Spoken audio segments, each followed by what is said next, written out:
I'm a lazy person. I don't like none of this, going into chests, looking for my items, placing them in there. I like them to all be sorted for me. So I'm going to be showing you the difference between a stackable item filter and a non-stackable item filter. So normal versus non-stackable items. And what I'll do is I'll go through how to make each of them.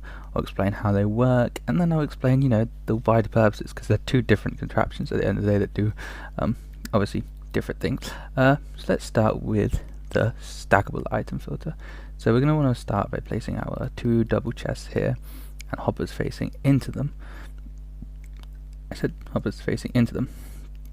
And then you're going to want to place a hopper going down into it like that. And then you want to place a hopper going there like so. So this is your hopper setup, and then you also want to place a line of hoppers going over them like so. Don't worry about that. You want 3 hoppers facing this direction across it. It can go that way or it can go that way, just for easiness sake. I want it to go left to right. Then it comes placing the blocks. So you want to place 1, 2, 3 blocks like so. You're going to place 1 block like that, 1 block like that, and 1 block like that to get this weird like sideways P, or I don't really know what kind of shape it is. But then you want comparator, dust, repeater, and then you want redstone torch. And then we're just going to put all of these up here for now, and then you're going to want to get about a stack of items. Doesn't really matter what one, and then what item should you want. I'm so rich, I'm going to sort out diamonds. And then you're going to want diamonds. But basically, what you can, I'm going to show you there are 2 ways you can do this. I'm going to explain them both separately. So you can put an item there, and then you can put 1, 2, don't put 2 items there. And you want 3 items in there, and then what you want to do is if we put it like that, get 41, and you want 41 items in there. And this is good for items that you're not going to have much on, so you put your item there, and then you put these, and then you put basically a filter item here.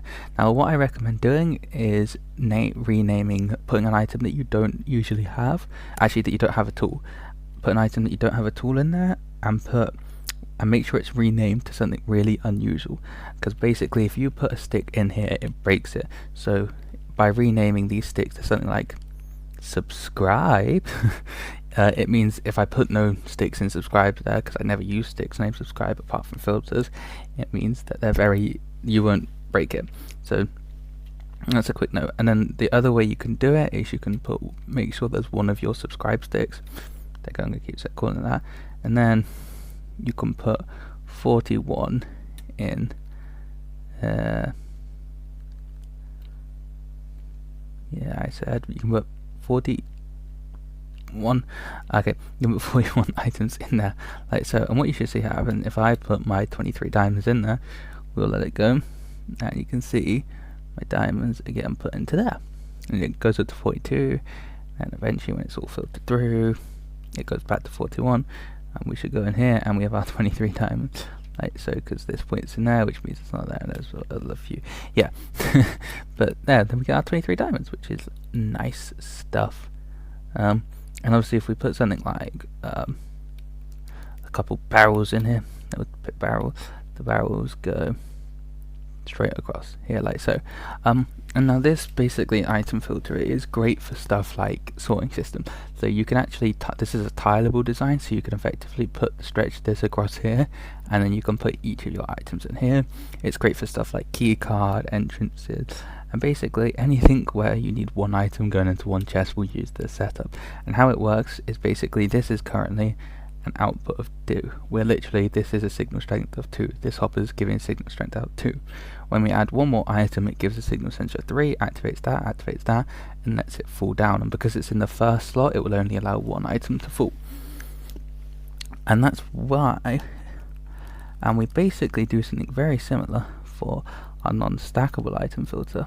So for this one, I'm going to start by placing the wall to go with it. So you want to almost create this shape like so. You're going to want your redstone torch there. Going to want wool like this, and like that, and then you're going to place 1, 2, 3 like that, and you're going to place a comparator there. So you want this weird S-shaped system there, and then you want to place a hopper going like so.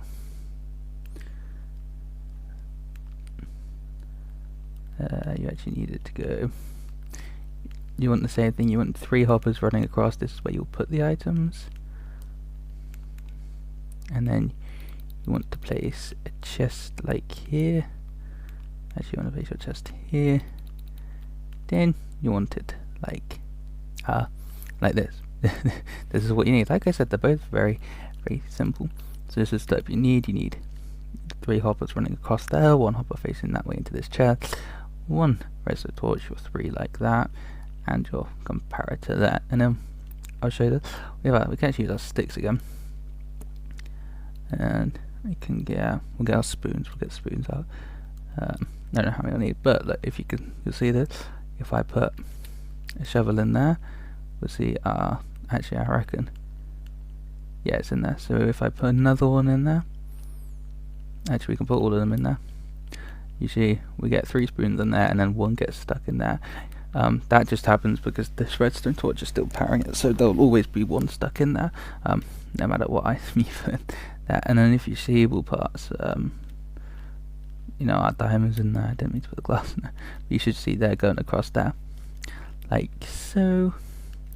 When you'll come out, we can take them. I could just leave them in there. Actually, I don't need them anymore. But basically, what's happening is this comparator is checking this hopper for an item. When a singular item or a stackable item passes through, it's giving out a signal strength of 1. Now, because it's a hopper only transports 1 item at a time, you're only ever going to get a signal strength of 1. However, stackable items every stackable item gives a signal strength of 3. So that means when it detects the 3, it unlocks its hopper, allowing 1 of the stackable items to pass through. And this is great for stuff like multi item sorters. So when you have a multi-item sorter, it relies on items going through and stacking. Now, if I put a non-stackable item into a multi-item sorter, it is going to break because there is nowhere for that item to go, and it doesn't stack up, and it goes really weird and it breaks. Now, it's really good if at the start of your multi-item sorter you put one of these. It will remove all your stackable items and it can go into the sorting separately. But it also means you can filter out in multifunction items. A lot of the time, the minecarts or things have stuff like these wooden spoons in there as placeholder item, and you want to be able to just remove the placeholder items but not the actual items, or vice versa. And that's where this comes in. So it's really cool, really versatile, and they're both really simple. This isn't tileable; you'd have to build, but this sorts out every item, if that makes sense. So like your normal items go off here, and then your items come here. But this sorts out, this one system will sort out every stackable item, non-stackable item. Whereas you'd need 1 of these for each item. If that makes sense, I hope it does. But I'll show you guys how to make a multifunctional item sorter in another one. But I hope you've enjoyed this. I hope I've managed to teach you guys something. Maybe you've learned the difference between the two and how they work and how to build them.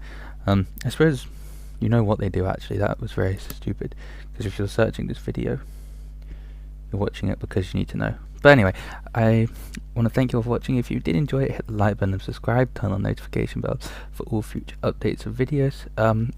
If you want to see a specific tutorial, let me know in the comments, and go check out the ones I've done before. But I want to thank you all for watching, and I'll catch you all later. See ya.